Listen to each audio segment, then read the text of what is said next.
It's day 168 of the 29th year and beyond.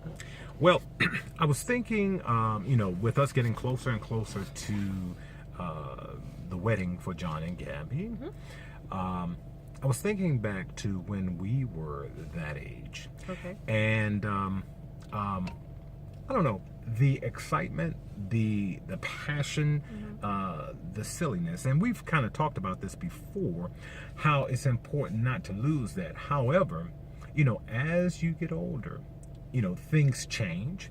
I think that you probably get more responsibilities, which makes you take on more of maybe a serious mindset about things. What do you think? Yeah, I definitely think that you can get into a mode where you're striving to attain things, and you can get into that really boxed in mode of just trying to work to generate funds and to do this and to do and that. Planning and executing. Yes. Because when we got married, there was just you and I. Right. There was no children. Right. There was none of that. So, but now, almost 30 years later, we've got two adult children, Yes. young adult children, and we've got college that we're looking at. Yeah. So all of these things, and so you look at getting closer to retirement and preparing and planning for that, and all those things, and it's so easy to lose sight of the silly, playful people that we were when we met, versus not wanting to become a curmudgeon, which too late for me. That's why she covered her mouth. But I don't want to be that guy. Right. However, it's easy to transition into that. So to these young people, before the spirit of curmudgeon comes upon them, what would you encourage them to do all along? I mean, because of course they're going to evolve, they're going to mature and grow that way, but not to lose sight of I guess, that kind of youthful spirit without being a youthful person. Well, I think you always have to have stuff in your life that's fun, so even if it seems silly, some people like to roller skate, some people have sports that they play, don't work-life balance.